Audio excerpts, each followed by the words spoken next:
তো আমরা যে ৪ টা প্যাটার্নের মধ্যে একটা হচ্ছে ডাবল টপ, একটা হচ্ছে double button, head and shoulder, inside head and shoulder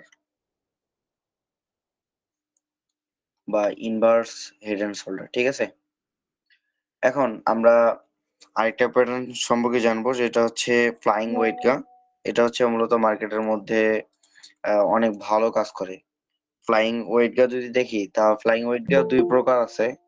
একটা হচ্ছে বেয়ারিশ ফ্লাইং ওয়েট গা, আরেকটা হচ্ছে বুলিশ ফ্লাইং ওয়েট গা। তো আমরা আগে বেয়ারিশটা জানি।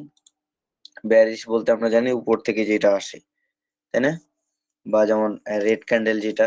আমরা যদি উপর থেকে এরকম ভাবে একটা প্যাটার্ন আঁকি বা এরকম ভাবে ড্র করি, তাহলে আপনারা বিষয়টা হয়তোবা অনেকে অবগত হবেন। আচ্ছা ঠিক আছে, এটা পরে দেখতেছি। মূলত এরকম হয় হচ্ছে একটা প্যাটার্ন। এটার নাম হচ্ছে ফ্লাইং ওয়েটকা। তো এটা হচ্ছে বেয়ারিশ ফ্লাইং ওয়েটকা, একটা হচ্ছে বুলিশ ফ্যালিং ওয়েটকা। এটা হচ্ছে এরকম হয়। ধরেন যে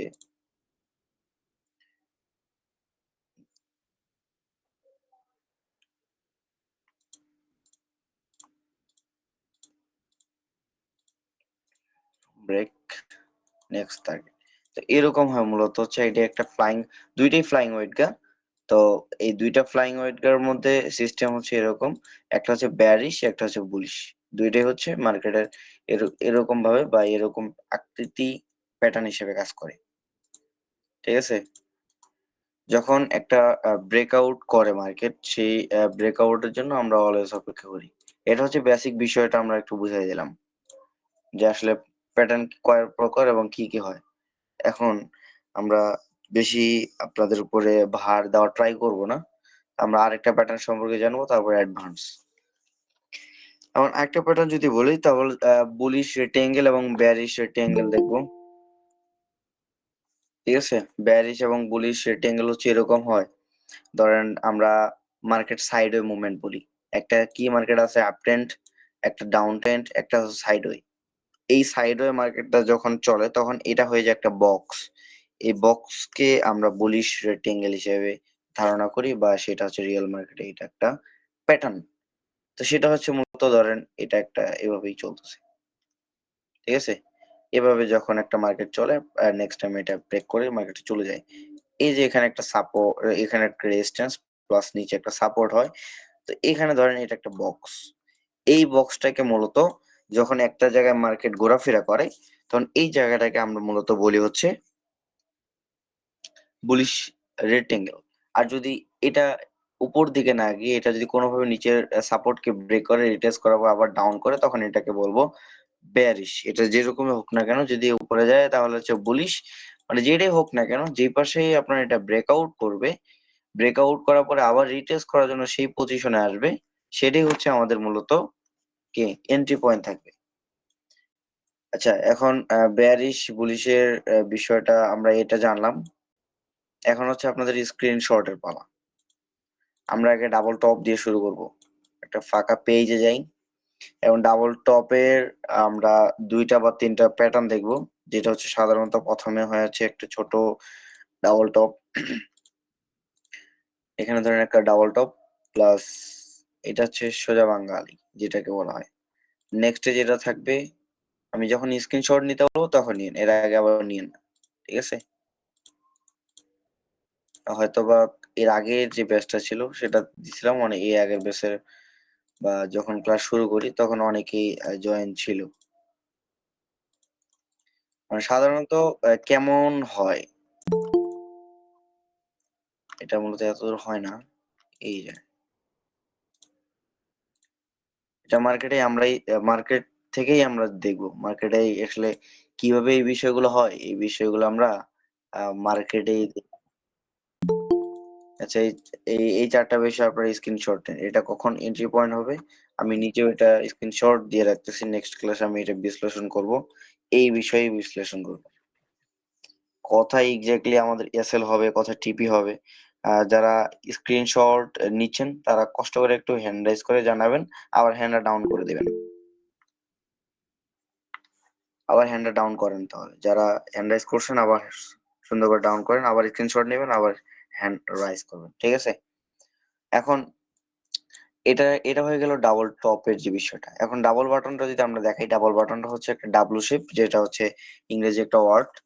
তো প্রথমত যেটা থাকবে সেটা হচ্ছে আপনারা ধরেন রিয়েল মার্কেটে যেটা থাকে, আমরা যেটা দেখি রিয়েলিটি, এটা একটা ডাবল বাটন। নেক্সট এর একটু অ্যাডভান্স, এখন আমরা যে দুইটা দেখাবো, এটা হচ্ছে ধরেন এরকম হয়, শর্ট, ডাউন, নেক্সট টার্গেট। এই যেটা ডাবল বাটন, এটা মার্কেটের মধ্যে খুবই কাজ করে। এটা আপনি ধরে রাখেন, এটা আপনাদের কাজ করবেই করবে, ঠিক আছে? এটা একটা, প্লাস নেক্সট আরেকটা দেবো, এটা বেশি ইম্পর্টেন্ট, যে বিষয়টা এখন দিব।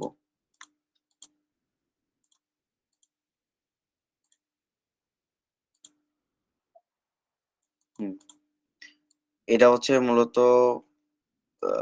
নিচে যেটা দেখাইলাম, যেটা হচ্ছে ডাবল বাটনের, এই ডাবল বাটনের এই যে চার্টটা, এই চার্টটা হচ্ছে ভেরি ভেরি ইম্পর্টেন্ট বলতে পারেন। আরেকটা হয়, তো আরেকটা এটা নেক্সট ক্লাসে দেখাই দেবো। এটা একটা স্ক্রিনশট নেন, যদি স্ক্রিনশট নেওয়া হয় সুন্দরভাবে হ্যান্ড রাইজ করবেন, প্লাস আবার ডাউন দিয়ে দিবেন। ওকে ওকে, এটাও গেল, এটাও গেল, আমি এটাও স্ক্রিনশট নিয়ে রাখবো আমার পক্ষ থেকে। তো এখন আমরা ফ্লাইং ওয়েট গা যদি দেখি, ফ্লাইং ওয়েট গা মূলত হচ্ছে এক প্রকারই হয়, কিন্তু এটার প্রকার ভেদটা হয় হচ্ছে মূলত আলাদা। তো অনেকে এই বিষয়টা বুঝতে পারে না।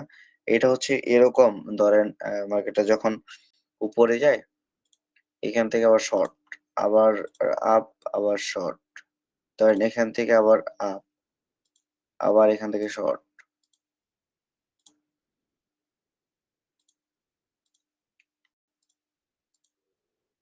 হুম, এই বিষয়টা আপনারা ধরতে পারবেন না।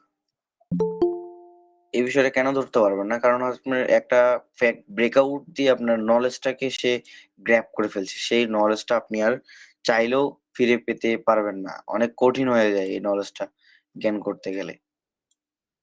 ঠিক আছে? এই সচরাচর এই যে মার্কেটটা এখান থেকে মুভ করে, তখন হচ্ছে আপনাদের আ নিউজ টাইমে বেশিরভাগ এই টাইমটা হয়ে থাকে এরকম।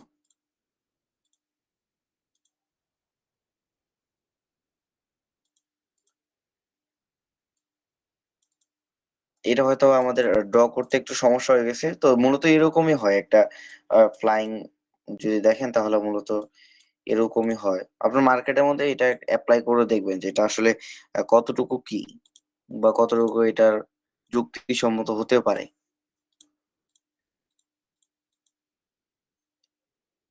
ঠিক আছে? এটা কিন্তু শুধু এই পাশেই দেখাচ্ছি তার মানে এরকম না যে এটা এই পাশেই যাবে। এটা যেকোনো দিকে, যেমন আমরা bearish rectangle যেটা দেখলাম বা bullish rectangle যেটা দেখলাম, ওই সেটার মতো এটা হতে পারে। যেকোনো দিকে এটা মুভ করতে পারে। কিন্তু হয়তোবা এটা bullish থেকে আসতে পারে বা bearish থেকেও আসতে পারে।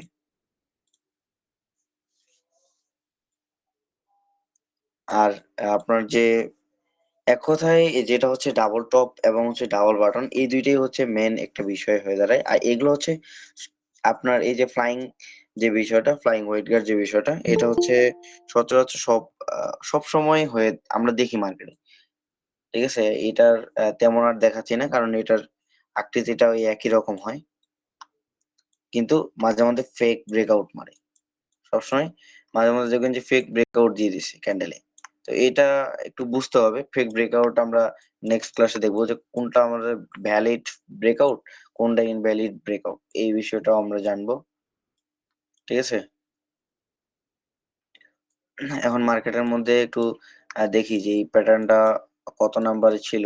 ১, ২, ৩, এটা মেবি একটা ডাবল শেপ হইছে বা ডাবল বাটন যেটা আমরা বলি। তো এটা হচ্ছে আপনার মেবি ২ নাম্বারে। এটা ছিল মেবি ২ নাম্বারে বা ৩ নাম্বারে এরকম ছিল। এটা ছিল হচ্ছে মেবি ১ নাম্বারে। সরি, এটা ছিল আপনার ২ নাম্বারে এম প্যাটার্ন। আপনারা খালি চোখে দেখতে পাচ্ছেন কিনা জানি না। বাট আমি সুন্দরভাবে বুঝতে পারতেছি। এভাবে ছিল, নেক্সট টাইম আবার ডাউন। সুন্দর না? দেখেন তো। আমি কি মার্কেট দেখছি যে মার্কেটে এরকম বিষয়টা ঘটছে? আমি কিন্তু দেখিনি। এখন আমরা যদি রিয়াল মার্কেট, আমি যেটা ড্র করে আপনাদের শো করছি, ওইখানে যদি আপনাদের নিয়ে যাই, একটু লং টাইম ফ্রেমে যাই তাহলে বুঝতে পারবো। ওইখানে যদি নিয়ে যাই তাহলে এই যে এম শেপটা এটা কত নাম্বারে ছিল তাই দেখলে বুঝতে পারবেন। এই যে এটা ছিল মেবি 2 নাম্বারে। ঠিক আছে? এই যে 2 নাম্বারে যে বিষয়টা আমরা এটাই বিশ্লেষণ করলাম কোথায়? 15 মিনিটের টাইম ফ্রেম এবং সেটার ডাউনে।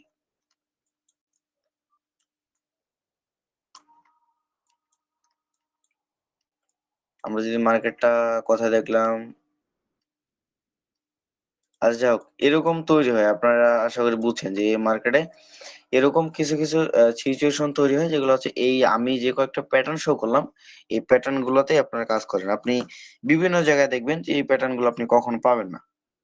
আমি যে আপনাকে ২-৩ টা স্ক্রিনশট নিতে বললাম, এগুলো আপনি যেকোনো জায়গায় যেকোনো আপনার যত সোশ্যাল প্ল্যাটফর্ম আছে, যত সোশ্যাল প্ল্যাটফর্ম আপনার YouTube বলেন, Facebook মানে যত জায়গায় আপনি ফরেক্স বা বাইনারি আপনি যেটাই বলেন, ক্রিপ্টো শিখতে যাবেন, তো এই প্যাটার্ন আপনি কখনো পাবেন না। যেগুলো হচ্ছে এগুলো হচ্ছে আমাদের নিজের তৈরি। জানি আপনার আপনার একটা সহজ একটা জিনিস দেখাবে যেটা হচ্ছে এরকম হচ্ছে এম প্যাটার্ন হয়। নিচে আসে, ব্রেকআউট দেয়, আবার উপরে যায়। এরকম আপনি পাবেন। কিন্তু ২-৩ টা এর আকৃতি ২-৩ টা হয় এই বিষয়টা আপনি একটু কম দেখবেন। আরেকটা বিষয় যেটা হচ্ছে আপনার ডাবল বাটনের যে বিষয়টা হয়, আ এখানে একটা বুলিশ রেক্টেঙ্গেল দেখতে পাচ্ছেন? একটা বক্স, মূলত এই জায়গায় একটা বক্স, বুলিশ রেক্টেঙ্গেল। ঠিক আছে? এগুলো থেকে কিন্তু হিউজ পরিমাণে আপনার প্রফিট নিতে পারবেন। আপনি যে কয়েকটা প্যাটার্ন দেখাইলাম, এর বাইরে আমি মনে করি যে প্রফিটের জন্য কোন প্যাটার্ন আপনার জন্য প্রয়োজ্য হবে না বা প্রয়োজনই হবে না। কারণ মার্কেটে এর বাইরে প্যাটার্ন তৈরি হয়ই না। এই যে এখানে একটা রেক্টেঙ্গেল, মার্কেটটা বুলিশ রেক্টেঙ্গেল, মার্কেটটা বারবার এই জায়গায় ঘোরাফেরা করছে। আবার আ এই যে একটা ডাব্লু দেখাইলাম, ডাবল বাটন আপনারা দেখলে বুঝতে পারবেন। ঠিক আছে? এটা একটু খুবই ভালোভাবে লক্ষ্য করেন। এটা একটা ডাবলু শেপ, মার্কেট নিচে আসছে এখান থেকে একটু উপরে, আবার ফুল ডাউন, আবার আপ। ঠিক আছে? এটা মূলত কয় নাম্বারে ছিল আমি যদি বলি আপনারা বলতে পারবেন কিনা আমি তাও জানি না। এই দেখেন আমি জুম করলাম। এই যে প্যাটার্নটা ভালোভাবে দেখেন। এটা একটা প্যাটার্ন। এই প্যাটার্নটা হচ্ছে এরকম আকৃতি হইছে, তাই না? এখন আমি এটা আপনাদের যে দেখাইলাম বা শো করলাম, এটা হচ্ছে কত নাম্বারে ছিল? এটা আমরা একটু যদি দেখি। কই গেল? এটা মূলত ছিল হচ্ছে একদম শেষের দিকে দেখেন। একদম শেষের দিকে যেটা হচ্ছে আপনার ৪ নাম্বার। এখন এটা আমি যে বলতেছি আমি কিন্তু প্রিভিয়াস মার্কেট দেখিনি যে আসলে প্রিভিয়াসলি মার্কেট এরকম প্যাটার্ন হইছে। আমরা যেগুলো ট্রেড করে আসতেছি বা ট্রেড রানিং আমরা করতেছি, সিগন্যাল দিচ্ছি, কন্টিনিউ চলতেছে আমাদের। সেখান থেকে আমাদের কিছু প্যাটার্ন আ আমাদের করা আছে যে প্যাটার্ন গুলো মার্কেটের মধ্যে হিউজ পরিমাণে কাজ করে। ঠিক আছে? আশা করি আমি আশাবাদী যে আপনারা বিষয়টা কিছুটা হলেও আপনারা বুঝতে পারছেন। কিন্তু আমরা নেক্সট ক্লাসে একদম প্যাটার্ন সম্পর্কে আর কোনো কোয়েশ্চেনস আশা করি রাখবো না। নেক্সট ক্লাসে আমরা সবকিছুই আ একদম ক্লিয়ার ভাবে নেওয়ার ট্রাই করব।